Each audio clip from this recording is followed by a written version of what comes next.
let's talk about builders. And I think that the more options, the better. It's the same thing with looking at land. Find more options, the better, right? I personally talked to probably 12 or 15 builders when I was looking for my builder at Platinum.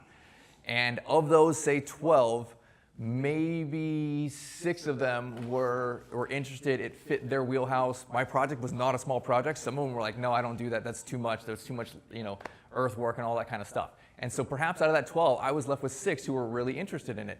And so out of those 6, roughly, they gave me loose numbers, right? And I think I talked to a lot of you, you're getting loose numbers. It's 200 to 250 a square foot. That's not a bid.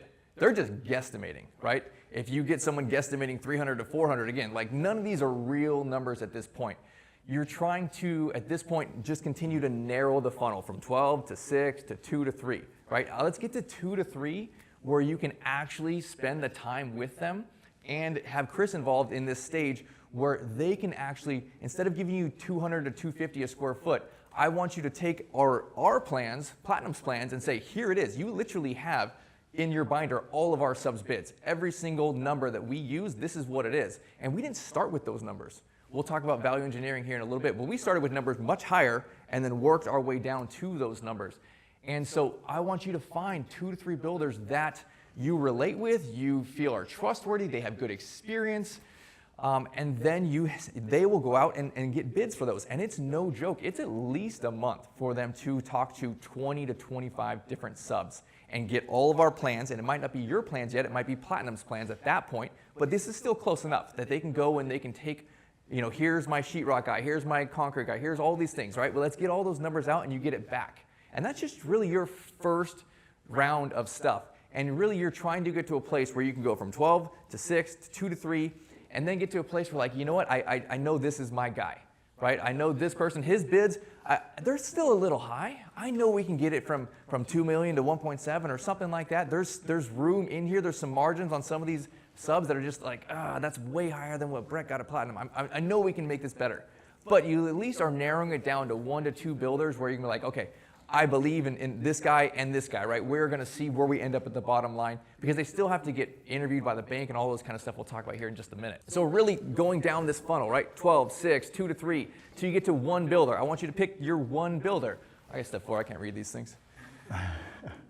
And then this is where Chris comes in to review your bid for completeness, right? You're going to get these numbers and they're not the numbers you need to sign on. Don't accept these numbers yet, right? This is where we need to spend a couple months literally going sub by sub by sub. Most of the money you will save is in a lot of the MEP stuff. Mm-hmm. So Chris will come through and do a lot of the value engineering stuff on that and then review the builder's contract. So we're going to come back to some of these other topics here in a minute. Hit the next one for me.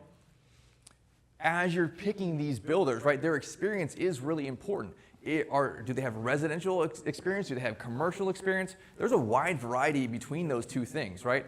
I personally interviewed builders who were residential only and then commercial. And specifically in the commercial, kind of more light commercial side, not big, massive things that are steel structure. There's plenty of commercial builders that build dentist's office and things like that. That's commercial, but they're still stick framed buildings, right? They're not much different than what we have. And what size projects do they do? Because some of you are going to follow in what we're doing with a neighbor. They're not small projects. Even if you build one, it's still not a small project, right? So if you're doing little home remodel things, bathroom remodel, that's not your guy, right? You need someone who can do this. And some of it is like, what type of experience do they have? Is it just construction or do they do the site work kind of stuff? I can tell you there were a lot of builders with a lot of experience that said no to me once I sent them my site plan and they saw all that stuff. They're like, oh yeah, no, I can't do that. That's not my wheelhouse, right? Depending on what your scope of work looks like, you might be either going this way with one builder or this way, or that builder may need to bring on an expert in site work, which is literally why our builder hired Chris, because he saw my site work and said, well, I can bring on someone to do that. Yeah, he knew me from when I was a site work guy, so that's why he hired me. So your builder's team is another thing to consider, right? Who is on their team? Do they have a construction manager? Do they have a project manager? Chris is the construction manager for our project here. There's also a project manager. Construction manager is on the site. They are there managing the property every day. They are making sure things get moving, don't get stuck. And then you have the project manager. They're in the office. They're getting the bids, right? This might be the person you're talking to as you're going back and forth looking at all the different bids. How do I take my HVAC bid from 250 down to 150, right? That's probably the person that you're talking with here. So do they have that team? Because if you're finding a one-man show, that might not be your builder, right? The bank might have a hard time with that also if your builder's team is too small. Hit the next one. And then there's systems. What does it look like? What type of systems do you have? Do you have just a kind of podunk builder that, you know, they have no CRM, they have no way to communicate effectively with their team? How do you have a project manager app that you can track all of these different things? And so that's another important part of this is determining your builder is, you know, how are you going to be able to communicate? As the owner, I want to know, like, where are we at in this process? I want to see, here are the things that are done, here's what's working right now, what's next, what's the timeline?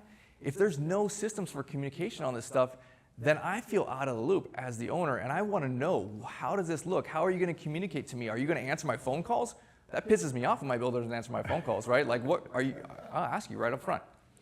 So, hit the next one for me. The builder's finances.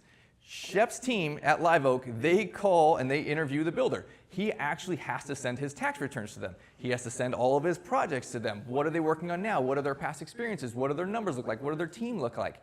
He's not going to send me his taxes, and I don't really need to see them, but as long as somebody knows his cash flow is good, he's not going to run out of money, he's not about to declare bankruptcy, they're going to check all of these things, and that's super, super important. The lesson here is don't hire this too small guy if you have a medium or large size job. So next one. I was just going to say one other thing. I don't know how involved any of you will be in your actual project. I don't know if you're going to throw it off to an architect, if you're going to, how interested you are in it. Meet the me on your site. Because the me on your site talks to every sub, not just every sub boss. He's talking to the sub shovel hand, the sub hammer slinger, all that. Meet the me on the site, because that's not a bad thing, trust me.